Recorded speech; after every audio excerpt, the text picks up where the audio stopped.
కాండవ వనదహనం.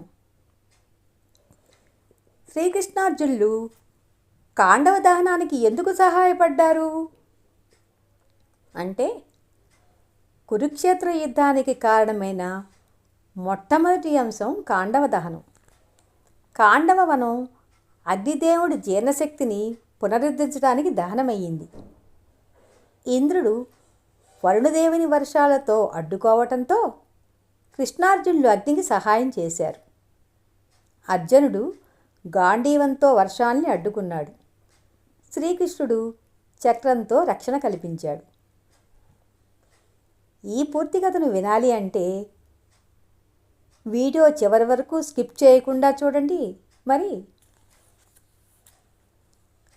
Hello అండి, రాజావారి guidance ఛానల్లోని సభ్యులందరికీ స్వాగతం, సుస్వాగతం.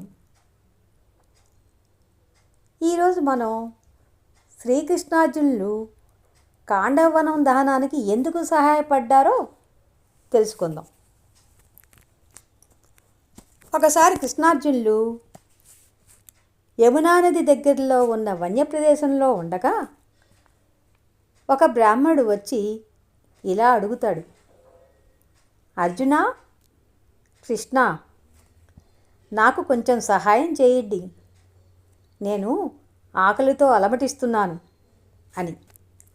అప్పుడు కృష్ణార్జునులు ఇలా అంటారు, మీకు ఎటువంటి భోజనంతో తృప్తి కలుగుతుందో చెప్పండి, మేము దానికోసం ప్రయత్నిస్తాం అని అంటారు.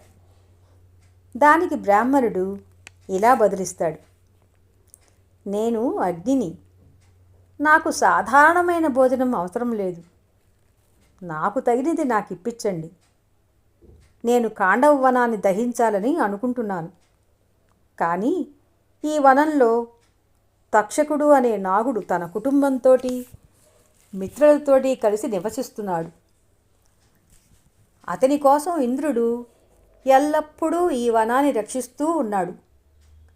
నేను ఎప్పుడు కాండవ వనాన్ని దహించాలని ప్రయత్నించినా ఇంద్రుడు నా మీద వర్షాన్ని కురిపిస్తూనే ఉన్నాడు. నా కోరిక నెరవేరటం లేదు. మీ సహాయంతో నేను దానిని భస్మం చేయగలను. నాకు మీరు ఈ భోజనమే పెట్టించాలి అని నిజం చెప్పాడు. అసలు అగ్నిదేవుడు అనేక ప్రాణులతో ఉన్న ఇంద్రుడు రక్షిస్తున్న కాండవ వనాన్ని ఎందుకు దహించాలనుకుంటున్నట్టు?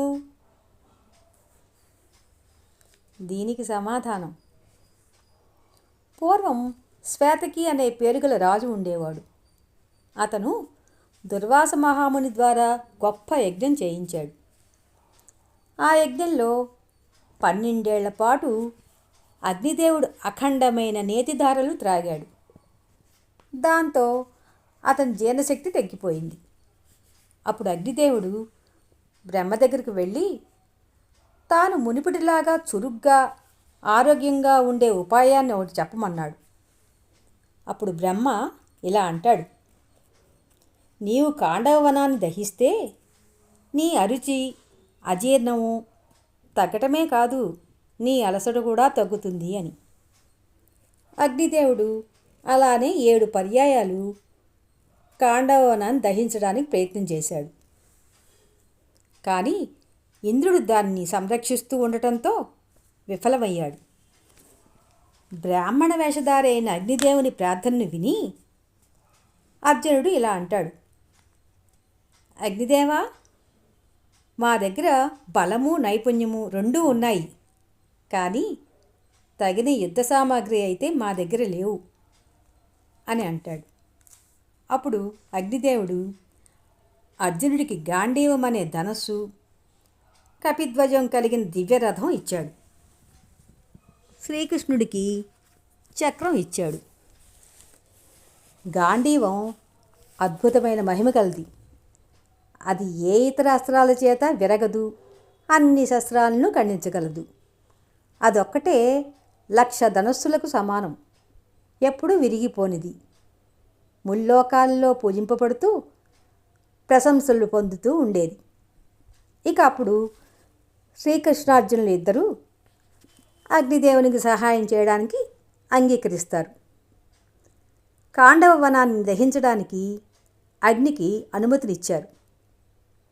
ఇక అగ్ని కాండవ వనాన్ని చుట్టుముట్టి ప్రళయాగ్నిని తలపిస్తూ దాన్ని భస్మం చేయసాగాడు. ఇంతలో ఇంద్రుడు ఆ వనాన్ని రక్షించడానికి ఉద్రిక్తమైన వర్షాన్ని కురిపించసాగాడు. అప్పుడు అర్జునుడు తన గాంధీవంతో ప్రతి వర్షధారను అడ్డుకున్నాడు. శ్రీకృష్ణుడు తన చక్రంతో ఎవ్వరూ పారిపోకుండా అడ్డుకున్నాడు. ఆ అడవి ఇలా 15 రోజుల వరకు మండుతూనే ఉంది. ఈ అగ్నిజ్వాలల నుండి మయాసురుడు అనే రాక్షసుడు బ్రతికి బయటపడ్డాడు. ఇలా అగ్నిదేవుడు కృష్ణార్జునుల సహాయంతో విజృంభించి కాండవ వనాన్ని దహించాడు. మయాసురుడు తనని కాపాడినందుకు కృతజ్ఞతగా అద్భుతమైన మయసభను నిర్మించి పాండవులకి ఇస్తాడు. ఈ మయసభ తర్వాత ద్రౌపది అవమానం, పాండవుల వనవాసానికి కారణమైంది. అంటే కాండవ వనం దహనం మహాభారత యుద్ధానికి మొదటి అగ్నికణం అన్నమాట. మీకు ఈ కథ నచ్చితే లైక్ చేయండి, షేర్ చేయండి, సబ్స్క్రైబ్ చేసుకోండి.